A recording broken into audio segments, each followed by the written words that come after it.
Imagine करो एक ऐसी बीमारी आ जाए जिसका कोई इलाज ही ना हो, लाइक कोरोना वायरस 2020 में और स्पेनिश फ्लू 1918 में। सोच के कितना डर लगता है। कुछ ऐसा ही हाल था इतिहास में जब पहली बार दुनिया में इंटरनेट बीमार हुआ था। दुनिया का सबसे पहला मेजर साइबर अटैक, एक वायरस आउटब्रेक। इसके पीछे एक ऐसा इंसान था जो सिर्फ एक कॉलेज का स्टूडेंट था, जिसकी जिज्ञासा ने पूरी दुनिया के 6000 कंप्यूटर्स को इन्फेक्ट कर दिया और डाउन कर दिया। ये बहुत बड़ा नंबर नहीं लगता है, राइट? लेकिन उस टाइम पर ये इंटरनेट का 10% हिस्सा था।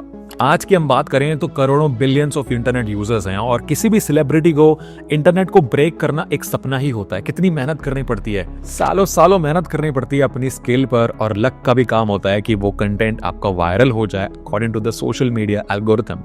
और 37 साल पहले ये काम सिर्फ एक कॉलेज स्टूडेंट ने ही कर दिया था। तो स्वागत है आपका हमारी साइबर डॉक्यूमेंट्री के पहले एपिसोड में। तो आइए जानते हैं मॉरिस वॉर्म के बारे में। आज के डेट में साइबर अटैक्स और वायरसेस फैलना कोई आम बात हो गई है। लाइक हर दूसरे दिन कोई ना कोई अटैक होता है और 90% ऑफ अटैक्स के बारे में हमें पता ही नहीं चलता, क्योंकि हमारे पास आज बहुत ही मैच्योर सिक्योरिटी प्रोग्राम्स हैं, प्रॉपर ऑर्गेनाइज्ड पॉलिसीज हैं जो इन अटैक्स को रोक सकती हैं इफेक्टिवली और हमें इंस्टेंटली अलर्ट कर सकती हैं। आज साइबर सिक्योरिटी की ग्रोथ भी इसी कारण हुई है कि इतिहास में इतने मेजर साइबर अटैक्स हुए हैं ना, जिसने दुनिया को हिला कर रख दिया था। लेकिन वो पहला साइबर अटैक, उसके लिए हम तैयार नहीं थे। बात है नवंबर 1988 की, जिसके ठीक एक साल पहले वर्ल्ड वाइड वेब का आविष्कार हुआ था। उस टाइम पर पूरी दुनिया में टोटल इंटरनेट यूजर्स हुआ करते थे 60,000 से लेकर 65,000 तक, और सिर्फ 20 देशों में इंटरनेट चलता था और आम लोगों के पास इंटरनेट घर पर अवेलेबल नहीं था। ये यूनिवर्सिटीज, रिसर्च सेंटर्स और गवर्नमेंट के पास ही होता था, क्योंकि उस टाइम पर इंटरनेट लार्जली फंडेड था यूएस गवर्नमेंट के द्वारा, जिसका हमने आविष्कार देखा है ARPANET के नाम से। 2 नवंबर रात 8:30 बजे कुछ ऐसा हुआ जिसने सबको शॉक में डाल दिया। 24 घंटे के अंदर अंदर एक ऐसा वायरस फैला जिसने 6000 से ज्यादा इंटरनेट कनेक्टेड मशीन्स को अपने आप बंद कर दिया, और रिसर्चर्स ने इसका नाम दिया कंप्यूटर वॉर्म। इस अटैक ने बड़ी बड़ी यूनिवर्सिटीज और रिसर्च सेंटर्स को इन्फेक्ट किया था, including Harvard, Princeton, Berkeley, Stanford, John Hopkins और नासा भी इसमें शामिल है। अच्छी बात यह है कि इस वॉर्म ने कोई पर्सनल फाइल या डेटा को डिलीट या मॉडिफाई नहीं किया था। इसने सिर्फ सिस्टम की परफॉर्मेंस को और अपटाइम को इफेक्ट किया था। लेकिन फिर भी मेजर ऑपरेशंस लाइक मिलिट्री और एजुकेशन हफ्ते भर के लिए डिले हो गए थे और इकोनॉमी पर इसका काफी असर पड़ा था। लेकिन मॉरिस ने ऐसा किया क्यों? क्या प्रेरणा रही होगी उसकी? रॉबर्ट टैपन मॉरिस, उसका जन्म हुआ था 8 नवंबर 1965 यूएस में। वो एक क्रिप्टोग्राफर का बेटा था। उनका नाम भी रॉबर्ट मॉरिस था। वो बेल लैब्स और नेशनल सिक्योरिटी एजेंसी NSA में काम करते थे, तो ये कंप्यूटर्स और हैकिंग उसके खून में था। उसने जून 1988 में हार्वर्ड यूनिवर्सिटी से अपनी ग्रेजुएशन कंप्लीट करी थी, जिसके बाद अगस्त में उसे कॉर्नेल यूनिवर्सिटी में एडमिशन मिल गया। उसके दोस्त और उसके टीचर्स उसको एक ब्रिलियंट प्रोग्रामर बोलते थे। शुरू से ही उसका ऑपरेटिंग सिस्टम्स और नेटवर्किंग में बहुत ज़्यादा इंटरेस्ट था और बहुत ज़्यादा गिफ्टेड प्रोग्रामर था। उसने अपनी पूरी जिंदगी कंप्यूटर्स और कोड करने में बिता दी। उसको स्कूल में भी एक प्रैंकस्टर ही बोलते थे। वो बहुत ही क्यूरियस स्टूडेंट था। वो कुछ ना कुछ एक्सपेरिमेंट करते रहता था। ये वाला इंसिडेंट भी उसके एक्सपेरिमेंट का ही पार्ट था, बट उसे आइडिया नहीं था कि ये कितना बड़ा हो जाएगा और उसकी लाइफ चेंज कर देगा। सिर्फ 23 साल की उम्र में उसने इस इंसिडेंट को अंजाम दिया था। अब डिटेल में बात करते हैं वॉर्म की। अब मैंने आपको बताया कि रिसर्चर्स ने इसे वॉर्म नाम दिया था, लेकिन ये पहला इंसिडेंट नहीं था जब किसी वायरस को वॉर्म बोला गया हो। मॉरिस वॉर्म के 13 साल पहले एक नॉवेल पब्लिश हुई थी, the shockwave rider by John Brunner. एक साइबर पंक स्टाइल नॉवल थी जिसमें एक ऐसा सॉफ्टवेयर जो कि खुद की कॉपीज बनाकर नेटवर्क में सरवाइव कर सकता है, एक सेल्फ रेप्लिकेटिंग प्रोग्राम, उसको टर्म दिया गया था टेप वॉर्म। पर धीरे धीरे उसे ऑप्टिमाइज करके उसे वॉर्म बुलाया जाने लगा।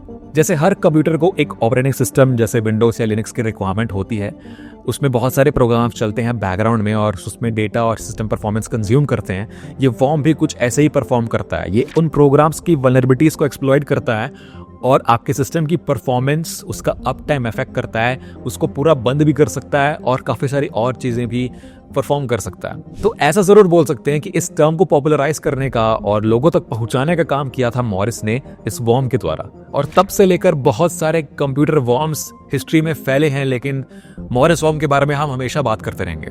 ये नेटवर्क में खुद से फैल सकता है बिना किसी ह्यूमन इंटरेक्शन के, क्योंकि वो सेल्फ रेप्लिकेटिंग होता है, खुद की कॉपीज बनाता है और नेटवर्क में किसी नेटवर्किंग प्रोटोकॉल का अब्यूज करके ये नेटवर्क में फैलता है।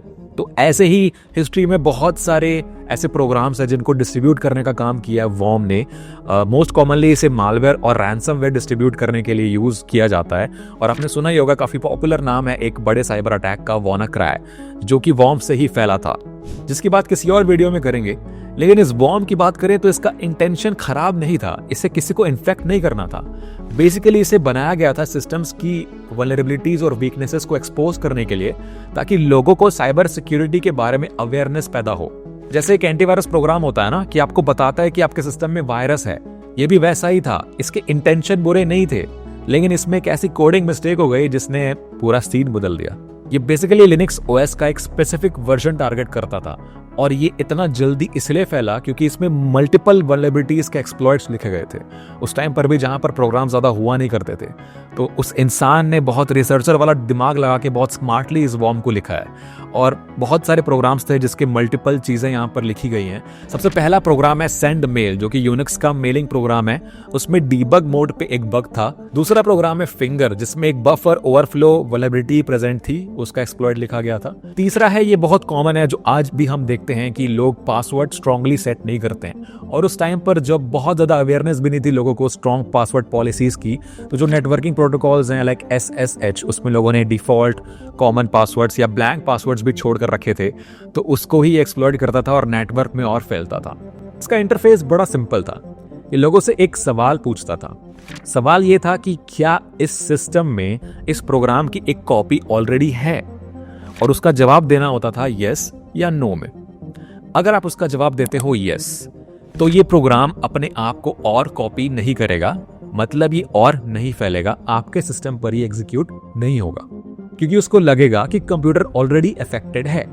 और अगर आपने नो बोला तो इसका मतलब आप इन्फेक्टेड नहीं हो, और आपके कंप्यूटर पर ये कॉपी होके एग्जीक्यूट हो जाएगा और आपको इन्फेक्ट कर देगा।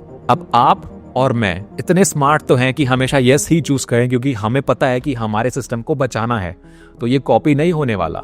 लेकिन मॉरिस भी उतना ही स्मार्ट था, और उसको पता था जिसको भी थोड़ा सा टेक बैकग्राउंड होगा और नॉलेज होगी तो वो यस ही बोलेगा, कोई भी नो नहीं बोलने वाला। तो उसने कोड में ऐसा चेंज किया कि यस बोलने पर भी वो वायरस एग्जीक्यूट होगा और आपको लगेगा कि आप सेफ हो। तो डजंट मैटर कि आप यस बोलो या नो, वो वायरस आपके सिस्टम में आएगा और इन्फेक्ट करेगा। और इससे एक दिक्कत ये हुई कि एक ही सिस्टम पे हजारों कॉपीज बन जाती थी वायरस की, तो एक ही सिस्टम में जो इंटेंसिटी थी वो एम्पलीफाई हो जाती थी अटैक की, तो इसलिए वो बंद पड़ जाता था। तो इससे हजारों सिस्टम्स एग्रेसिवली क्रैश कर गए और इवेंचुअली एक mass denial of service situation create हो गई। और इसे बनाया भी ऐसा गया था कि ये एक नॉर्मल यूजर को दिखता ही नहीं था, इसको स्टेल्थी बनाया गया था ताकि ये हिडन रहे और आपको पता भी नहीं चले कि आपके सिस्टम में कुछ प्रॉब्लम है। उस टाइम पर जितने भी इंटरनेट यूजर्स थे वो सारे हाई प्रोफाइल थे, सारे क्रूशियल ऑपरेशंस थे लाइक मिलिट्री, रिसर्च सेंटर्स और यूनिवर्सिटीज। तो इसने उन्हीं हाई वैल्यू कंप्यूटर्स को इन्फेक्ट किया था और इससे बहुत बड़ा नुकसान हुआ था इकोनॉमी को। एक एग्जैक्ट फिगर हमारे पास प्रेजेंट नहीं है, लेकिन एस्टिमेट किया जाता है कि $1,00,000 से लेकर $1,000,000 तक का नुकसान हुआ था। तो इसे जल्द से जल्द कंटेन करना और हटाना बहुत जरूरी हो गया था। तो बहुत सारे कंप्यूटर एक्सपर्ट्स लग गए इसके पीछे, इसके बारे में जानने के लिए, और सबको ये पता करना था कि इसके पीछे जिम्मेदार कौन है। अटैक के कुछ घंटों बाद ही एक डरे हुए प्रोग्रामर ने अपने 2 दोस्तों को कॉल किया। उसने बताया कि गलती से उसने एक वॉर्म लॉन्च कर दिया है, एक कोड लॉन्च कर दिया इंटरनेट पे जो बहुत ज्यादा फैल गया है और आउट ऑफ कंट्रोल हो गया है। उसने एक दोस्त को बोला कि एक एनोनिमस मैसेज तैयार कर और इंटरनेट पर उसकी तरफ से वो मैसेज भेजे जिसमें उसका माफीनामा हो और इंस्ट्रक्शंस हो कि इस अटैक को रोका कैसे जाए। पर आयरनी ये थी कि उस वक्त सारे सिस्टम्स और नेटवर्क्स इन्फेक्टेड थे इस वॉर्म से, तो बहुत ही कम लोगों को इस मैसेज के बारे में पता चला। पर उसके दूसरे सौतेले दोस्त ने न्यूयॉर्क टाइम्स को एनोनिमस कॉल लगाकर सारी बातें बता दी, जिससे ये खबर फ्रंट पेज से पूरी दुनिया में फैल गई। उसने रिपोर्टर को यह भी बताया कि वो जानता है कि इसके पीछे कौन जिम्मेदार है, कौन इसका क्रिएटर है। और जैसा कि मैंने बताया, इसका मकसद बुरा नहीं था, ये सिस्टम्स को एक्सपोज करना चाह रहा था एक अच्छे तरीके से, बस एक कोडिंग मिस्टेक हो गई जिससे ये लॉन्च हो गया। लेकिन आप मीडिया वालों को जानते हो कि वो बातें कैसे मैनिपुलेट करते हैं और एक इश्यू को कितना बड़ा बना सकते हैं। बहुत चालाक होते हैं यार, किसी इन्वेस्टिगेशन डिपार्टमेंट से कम नहीं होते हैं। तो उन्होंने उस दोस्त से पूछताछ करी और ऐसे सवाल पूछे कि उस दोस्त ने अनजाने में क्रिएटर के इनिशियल्स रिवील कर दिए, RTM, जो आज हम जानते हैं कि वो मॉरिस का ही नाम है। इसके बाद एक was a piece of cake. FBI involve हुई और उसने मॉरिस को ट्रेस कर लिया और उसे पकड़ लिया, और द टाइम्स ने उसे 23 साल का अपराधी बोलकर रिपोर्ट कर दिया पूरी दुनिया के सामने। कहा यही जाता है कि मॉरिस ने उस वॉर्म को लॉन्च किया था, लेकिन मॉरिस तो उस वक्त कॉर्नेल में था। तो ऐसा कैसे हो सकता है कि एक प्रोग्रामर जो MIT में काम कर रहा है उसके सिस्टम से ये वॉर्म लॉन्च हुआ हो? ये वॉर्म MIT से कैसे लॉन्च हुआ? FBI ने इस पर जांच की और पता चला कि जो इसका ऑथर था, जो मास्टरमाइंड था, रॉबर्ट मॉरिस, उसने MIT के एक कंप्यूटर को हैक किया था और रिमोटली अपने कॉर्नल के सिस्टम से, कॉर्नल के टर्मिनल से इस अटैक को अंजाम दिया था। और ये अटैक उसके सिस्टम से नहीं गया था, MIT के किसी और सिस्टम में गया था और वहां से लॉन्च हुआ था। तो इसलिए ऐसा लगा कि इसे किसी MIT के स्टूडेंट ने लॉन्च किया है, ना कि मॉरिस ने। उस जमाने में काफी हाईली स्किल्ड स्टूडेंट्स होते थे, काफी टेक्निकल स्टूडेंट्स होते थे हार्वर्ड, स्टैनफोर्ड के। उनमें काफी लोगों ने ऐसे वायरस लिखे थे, लेकिन किसी ने ऐसे लॉन्च नहीं कर दिया था। प्रॉब्लम यह भी थी कि उस जमाने के कंप्यूटर्स काफी मोनोकल्चर्ड और काफी मोनोलिथिक होते थे, तो एक ही टाइप के वायरस से सब इन्फेक्ट हो जाएंगे। हर किसी में कॉमन कर्नल था और काफी चीजें सेम थी, पैचेस भी ज्यादा थे नहीं उस टाइम पे। FBI की रिपोर्ट्स के मुताबिक कुछ इंस्टीट्यूशंस ने तो सिस्टम्स ही चेंज कर डाले, जो इन्फेक्टेड थे उनको कबाड़ में डाल के स्क्रैप कर दिया, और जो सिस्टम्स नहीं डाले थे वो ऑफलाइन चले गए 6-7 दिन के लिए। फिर क्या होना था? इस केस का हाई प्रोफाइल ट्रायल चला कोर्ट में और मॉरिस को सामने रखा गया। उस पर चार्जेस लगाए गए क्योंकि उसने फेडरल लॉ को वायलेट किया था। इस इंसिडेंट के कारण ही पहली बार किसी भी प्रिंट मीडिया में इंटरनेट शब्द का इस्तेमाल हुआ था। न्यूयॉर्क टाइम्स ने 5 नवंबर 1988 को ऐसा पहली बार किया था।